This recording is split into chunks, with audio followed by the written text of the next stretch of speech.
নির্ধারিত দামের তুলনায় ১২ কেজি সিলিন্ডারে ৭০০ থেকে ১২০০ টাকা বাড়তি আর ৩৫ কেজিতে বেশি নেওয়া হচ্ছে ২০০০ টাকা পর্যন্ত।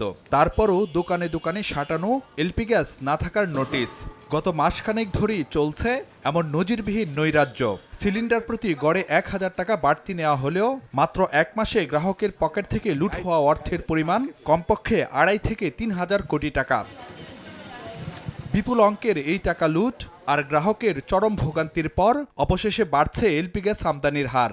আমদানিকারকরা জানাচ্ছেন, জানুয়ারি ও ফেব্রুয়ারি এই ২ মাসে ১২টি প্রতিষ্ঠানের আমদানির লক্ষ্যমাত্রা ৩.৫ lakh metric ton LP gas.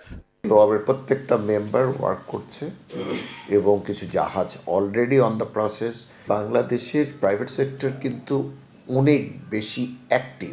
আগামীতে খুব শীঘ্রই আপনি দেখতে পারবেন যে এলপিজি সরবরাহ নিরবিচ্ছিন্ন এবং নিশ্চিত সরবরাহ চলে এসছে। অবশেষে আমদানি বাড়লেও মাঝখানে সংকটের নামে ব্যবসায়ীরা আদায় করে নিয়েছেন ঋণ সুবিধা বাড়ানো, ভ্যাট ট্যাক্স কমানো সহ বেশ কিছু নীতিগত সুবিধা। পরিবেশকরাও পেয়েছেন কমিশন বাড়ানোর আশ্বাস। এইভাবে অসৎ লোকজনদেরকে একজন সৎ লোক প্রশ্রয় দেবে। সরকারের যারা প্রতিনিধিত্ব করছে তাদের কাজ দেখে মনে হয় ভোক্তার অধিকার সংরক্ষণ করছে না, তারা করছেন অসাধু ব্যবসার সম্প্রসারণ এবং প্রমোশন। এদিকে সচিবালয়ে জ্বালানি উপদেষ্টা জানান, রোজার আগেই সংকট কাটার আশা করছে সরকার। অল্টারনেটিভ সোর্স থেকে আনতেছে এবং আমরা আমাদের সঙ্গে যে হিসাব ওরা দিছে এটা যদি সত্যি হয়, কারণ আমরা আশা করতেছি যে এটা রমজানের আগে এটাই হবে।